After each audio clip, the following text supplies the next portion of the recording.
So here's how to add a repeater in Wix. First of all, just open up your web browser and then go to wix.com.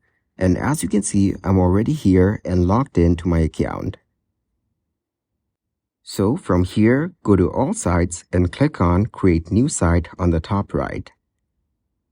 So you will get to see this message from Wix. Click on Set Up Without AI. Then on this page, you can select what type of website you want. For now, I will click on Skip on the bottom right. After that, just wait for it to get loaded up. So as you can see, we're now in the dashboard. You'll get this pop-up. Cancel it for now.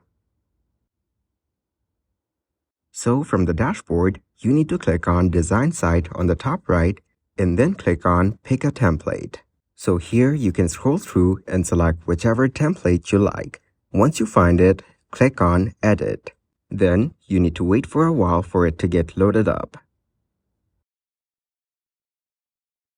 So now, as you can see, we're in the template that we selected.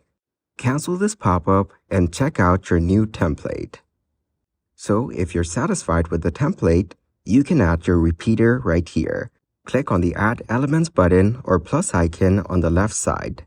Then you need to go to List from this section. After that, click on Repeaters. Then you'll have a lot of options to choose from. Go through all your available options and choose the repeater you want. I will go with this one. So as you can see, the repeater has been added to my template. Here, select whichever part of the repeater you want to edit and click on Edit Text. And as you can see, you have the option to change the fonts as well as the styling. So select whichever one is the most appealing to you. This way, you can easily customize the text of your repeater. Then, click on the repeater and drag it through the template to adjust its positioning. So once you're done with all the adjustments and you're satisfied with your repeater, click on Save on the top right.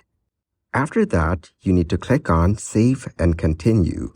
So once you're done with all the steps, you will get a pop-up saying your site is saved. So just click on Done. That is exactly how you can add a repeater in Wix. If you want to use Wix, just click on the link down in the description of this video. Please subscribe to the channel and like the video if this helps you out.